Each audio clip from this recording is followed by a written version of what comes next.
Hold up, hold up, hold up. It's that boy G Plans. Don't give a damn. He cooler than a fan. Walking real tall. Some say he's a man. So what's going on? It's Poni Capri. Poni Capri, yeah. I want to make sure I say it right because I be butchering names sometimes. You know what I'm saying? But how you feeling? We in Dallas, Texas. I like it's hot. It's hot. It is, yeah, really hot out here. Oh yeah. I like this place. Oh yeah. The weed shop, yeah, I really like it.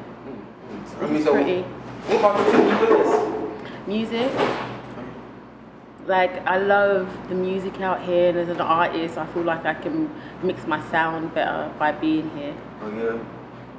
It's a great place to network and just be around people. Have you ever been over here before? Mm-hmm. I mean, I've been coming 100 times. Oh yeah. Oh, you mean Dallas? No, I thought you not meant just Dallas. I'm just saying America. The US and Yeah, I've been coming here since I was like a kid. My parents took me here as a kid. You know, I've got nieces, like cousins and family and stuff that live in America. So I've been coming here since a kid, and then as a teenager, I started flying by myself. Yes, ma'am. So coming out and making a lot of friends and stuff. Okay.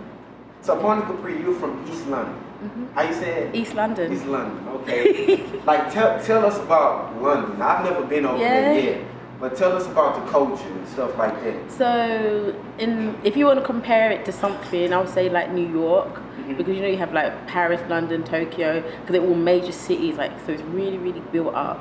There's millions of people, the streets everywhere. It's a city, so it's very walkable. Do you get what I'm saying? No trees. Some beautiful, amazing buildings that look like castles, and like the architecture is beautiful. And then you get further out and we have like real high-rise project type buildings. You know, like the projects in New York. It looks like London's very similar to New York, but we don't have the rats that be swimming. Do you see that shit? Where they're swimming in the flood and doing Yes. It was a Hurricane Ida. That shit was crazy. I've never seen anything like that Never in my life. That was mad. Never seen. But yeah, we don't have rats like that in London. But we have pigeons everywhere. Pigeons fly around everywhere. So what's the difference between London over there and over here to you?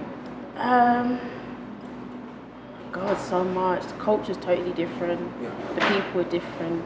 We're very diverse. We've got like every kind of race and nationality all mixed together.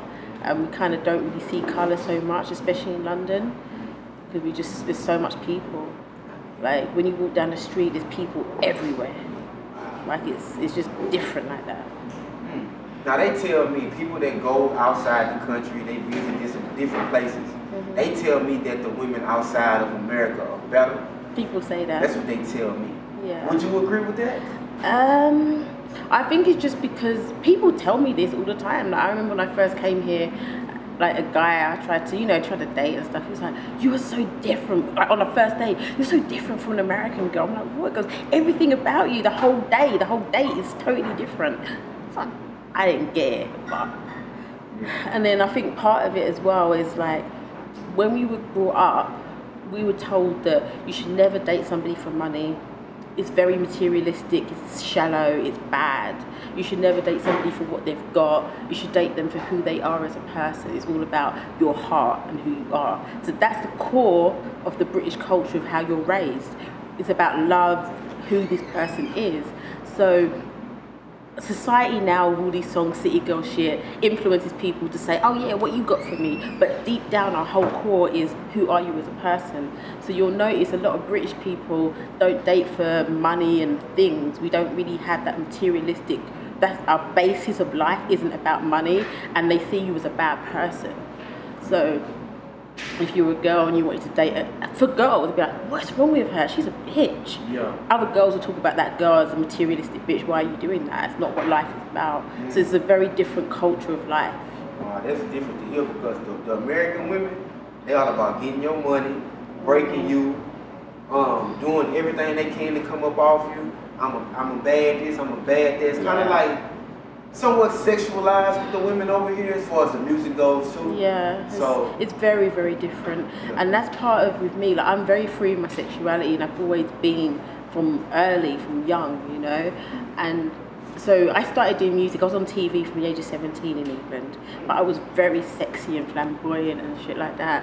And the UK culture shunned me, because a lot of them was like, "Yo, this is too much. Women's supposed to be covered. We're supposed to be respectful. What the fuck is Pony doing? Why is she out there like, boom? Yeah. So it's different. So where Very did different Poni Capri culture. come from? So Pony, for my first rap group, I was like 13 years old. They called me Pony, like the guys, Pony, Little Pony, like Little Rider, Little Pony, because I was cute and short. Yeah. And then Capri is something that I just gave myself about 2 years ago because I like the name, you know what I mean? I wanted to give myself a name because Pony they gave me. Yeah. I get it. Before we start rolling, you mentioned that you knew Ross. Well, Rick Ross. I work with his... Before we stop, you Yeah. mentioned that you work with Rick Ross company. Yeah. Like, how did that come about? Like, meeting him or? Honestly, they hit me up online. Sovereign Brands hit me up directly, said we want to work with people, sponsorship, and sponsor them, and we think you're dope, like let's work. So that's literally what happened. And then they threw like a big party recently at Rick Ross's house. That was a few weeks ago. That was really fun. Beautiful home, like it's insanely big. The yard was huge, the food was amazing, the people there, like there was so many dope people that you would never be around just randomly. Like me and with Khalifa's mum was sitting down and drinking cocktails together, and she's so lovely. She's my new mum, adopted mum, because my mum's in England. I get it. So, Poni Capri back. Yes, we are. Brief intermission. You was telling me that you stay in Atlanta. I mean, how was that transition? Was it a culture shock? So different. Talk to us about it. Like, for a start, when I got out of the plane and I breathed the air, I was like, I couldn't even breathe because in England it's so much colder and it's like hot and humid, and I've never been around that kind of weather before in my life. I was like, couldn't even breathe the first second, and then like it's just different vibe. It's just nothing like London, not even like New York. Yeah. It's like country and city, and you've got to drive everywhere. It's just a whole different environment, but I love it. It's like Black Hollywood. It's lit. Did you ever get homesick? No. A little. I think I am now because I haven't been back since COVID started. And I've been having dreams about being back home, so I think now I'm getting a bit homesick. Yeah. Now, for the people who've never heard of you, where you from or nothing, like what type of music do you make? Do you sing? Do you rap? Do you harmonize? Like, yeah, I rap. I'm a rapper. Are you a rapper? Like, Rapping, what you talk about? Life. I talk about, obviously, about coming out of struggles, staying strong, staying positive, getting money, rising above all odds. It's all about winning mentality, you know. That's my thing. What about guys too? You talk about guys too? Yeah, I talk about men too, but I don't make love songs. I've made a handful of love songs. Wow. I might breeze on sex and stuff, but I don't really have love songs. I don't know, I've always been one of them. I've never been a soppy girl. I've never been an R&B girl. Like a couple R&B songs hit me, but I've always been into rap. Oh. Like, and it's crazy because you might look at girls and think, oh, you need R&B, but you have Summer Walker for that. You have people who want that lane. My lane is more hard. Like I look feminine and stuff, but I'm real tomboyish inside. Oh, you hard. I like to look cute, but I'm like inside I'm a tomboy. I don't want to say I'm a thug, but like. Were you a fighter like, growing up? Yeah, I had so many fights in my life. I can tell. You can tell. And like how you said it, like, cause you kind of relaxed when you said it. Oh yeah. You know what I'm saying? But it is what it is. It is, yeah. You know what I'm saying? My mum was a fighter. She taught us to fight. She was like, if anybody tries you, just one time back. And like she always used to fight people out. Like she stopped now because she's a born again Christian. But before she used to like beat women up on the street, like, growing up. So. One thing. You're like, what the hell? I get it. A lot of females out here been here for a long time. Oh, I don't hang with girls because they messy. I like being around boys. Are you that type of female?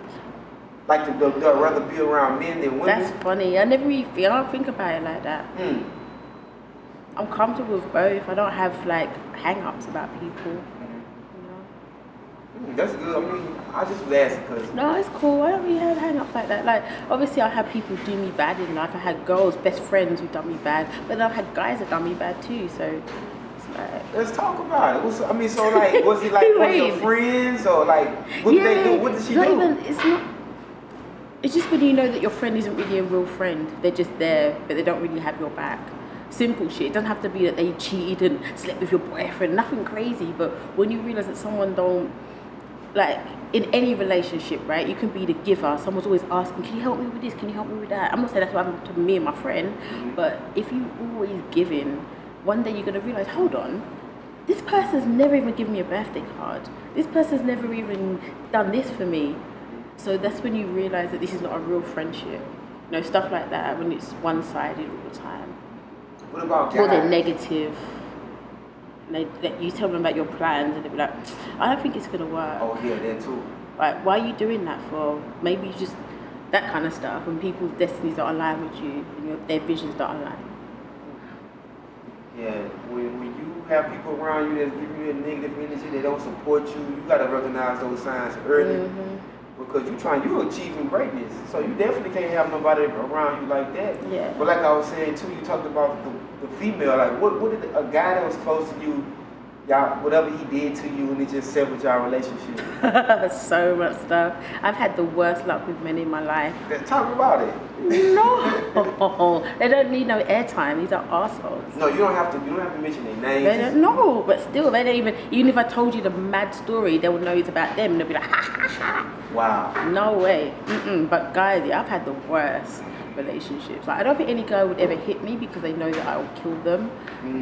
So I don't have that energy of a guy to hit me. But everything else that's happened to a woman with a guy, that's happened to me. Cheating, met the other girl, she turned up, had kids with another girl, waited for him when he was in jail, come out, he got another girl pregnant. Like, every story, guys getting married, supposed to get married to you, gets married to somebody else. Like, every kind of story. And this happened in London, or? Yeah. British guys are terrible. So bad. I'm sorry, British guys. I love you, but you treat me so fucking bad. All right, now speaking of the An British, American men now. we go get to him. That's why I still had that song American Boy. But see now, the British men has won over the American women. Yeah. Because the guy who played Franklin Saint, Idris Elba. Who else? I like British guys, but I just had no luck in relationships with them. I get it. I definitely get it. So it's the fourth quarter of the year. It's September. Right. What you got up? What's next? Talk to us. My single just dropped a few weeks ago. Yeah, what's the name It's of called it? 6 Figures. It's getting played all over the radio. Like, I am shocked. Like, people are sending me videos of them in the car and they listen to my song and I'm like, oh my god, I want to turn on the radio and listen to it now. You get what I'm saying? So I can't wait for that. And that's out here in America mainly. It's working. Like, me and Swag are gonna put in some work. We're gonna see. You're gonna see. Shout out to Sweat, man. He always working. We've been, like I say, I always try to praise him when I get a chance. That's He nice. always working. He worked for the artist for real. You know what I'm saying? That's what I like about him. I respect that. Straight up. Now, I mean, are you open to working with anybody out here? Features? How can they get in touch with you? Yeah, 100%. Definitely. Hit me up. On my Instagram is Poni, Poni_Capri. So it's Poni Capri. My email's on there. You can Google me. It's very easy to find me. You can hit up Gerard. Can contact me. You can hit up Swag. You can contact me. But my Instagram, Poni_Capri. My email, all that shit's on there. So it's not that hard.